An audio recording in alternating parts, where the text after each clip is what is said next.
Rampage, 1.129 million viewers, 692,000 in 18 to 49. Yeah, it will undoubtedly be, I'll have the numbers tomorrow, but it'll undoubtedly be the youngest skewing sports audience of the week, and probably pretty high on a lot of other charts as well. As far as sports on cable, I mean, I'm sure there's some NFL games that beat it. I know that the Friday night NFL game beat it because they were second they were second for the night, but it's probably going to be, except for the NFL and Raw, it's going to be probably, I would presume it'll be the highest sports event of the week and one of the highest cable ratings of the week. So, I mean, it was a phenomenal number. Chicago did incredible numbers. Philadelphia did incredible numbers. But they were up everywhere. And, I mean, it's great. It's great. It's probably, better than, in 18 to 49, I would say it's better than expected. Although I did see some of those numbers the other day, from the markets, and it in the top 10 markets, it averaged a 0.65. So, but that was skewed by Chicago. So, I mean, it looked like it was going to do, 0.45, 0.5, somewhere in that range. So yeah, it was, It's really good. I think that Wednesday's Dynamite should do a huge number, but now the question is the legs, and we don't know. There's a million factors involved. I mean, the presentation on Friday obviously is one of the greatest things I've ever seen in wrestling, and at what level does it sustain? If he can, pick up. Where they're selling more tickets, where the base rating that they do every week is higher because he's on the show, which really, there's very few people in wrestling who pulled that off, but nobody in wrestling has pulled off. Look, this Friday night at 10 p.m. for AEW, they ran what it was like 3-4 shows there, and they were doing 0.2, 0.21 in that range. They promoted the hell out of the show a week ago and got it up to 0.31 for the premiere. Obviously, they're not going to be doing a 0.53 every week. No, but you shouldn't be foolish enough to think that. But if they do 0.3 every week, that is a giant increase from what they were doing before.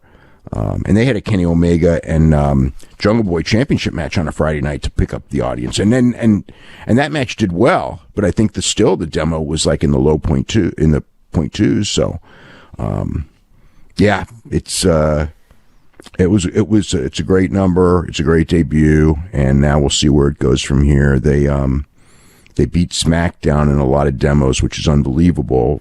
Number one, because SmackDown had a more favorable time slot, but more importantly, it's obviously the difference between cable and network. I mean, SmackDown's in so many more homes. I would, if it was just, if you just went with homes that have cable, forgetting the homes that don't. Dude, it was cable and network, and the AEW shows at 10 p.m. Right. Yeah, which is a much worse time slot. But the thing is if you just used cable homes, and it was a fair comparison, cable homes versus cable homes, AEW would have won in 18 to 49 by a wide margin. If you did like what a real percentage, like they do the percentage.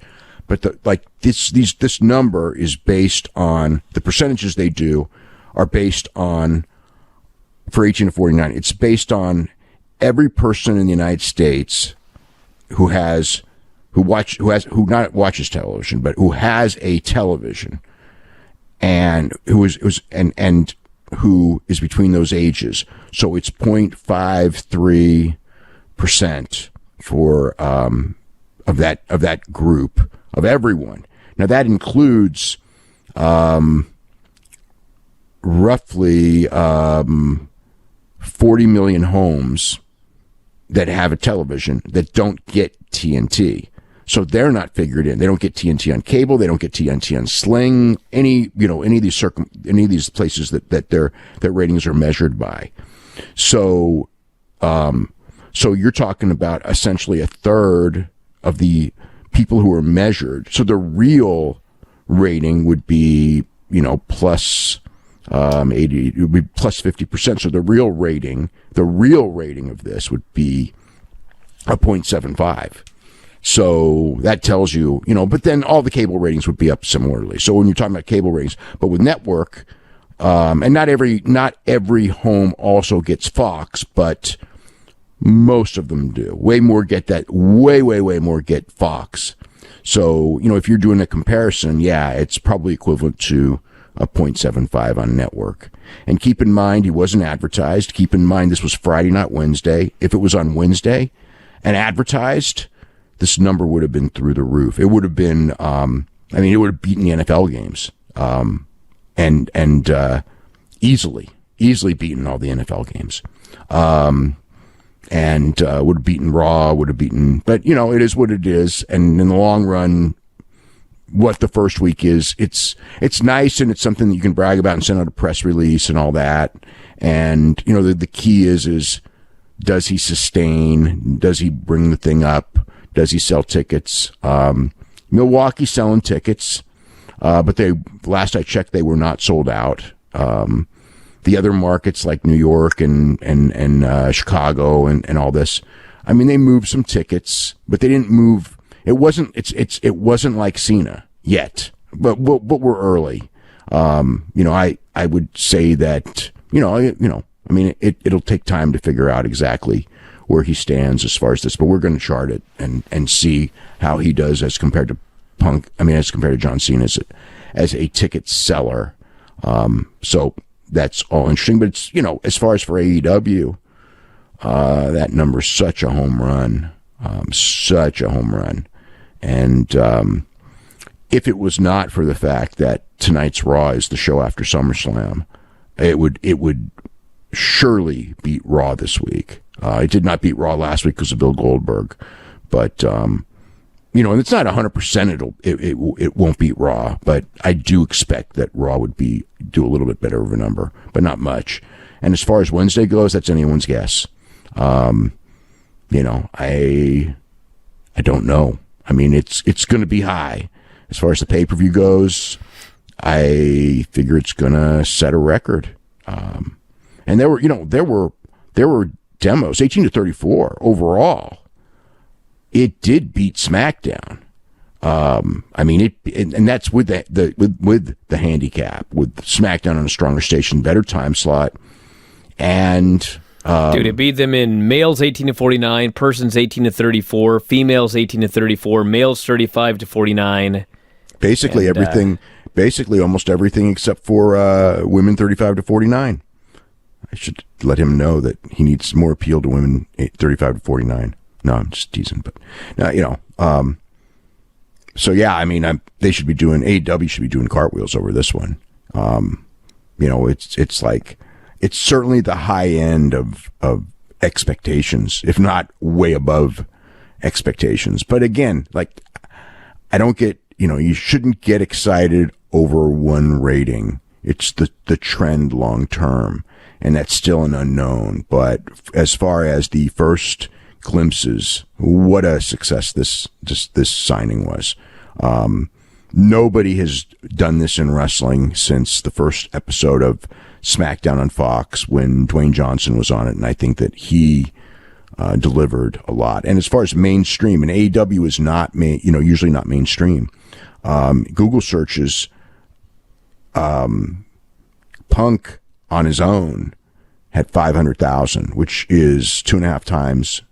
A little over 2 times, not quite 2.5 times, but a little over 2 times more than AEW has ever had in its history. The record was one of the pay-per-views. I forgot which one. Probably the one that set the record. Probably the explosive match. So, and even more impressive is that all of the it was just shy of every search category for WWE over the weekend, which includes Becky Lynch, Brock Lesnar, and SummerSlam. So there are people who are going, oh, Becky Lynch's return was bigger, Brock Lesnar's return was bigger. Not even close, as far as mainstream goes. I mean, as far as long term, whatever. It depends on a million different things. I think Becky Lynch, probably hurt herself coming back as a heel. Although people don't know it yet, but in the long run. Lesnar,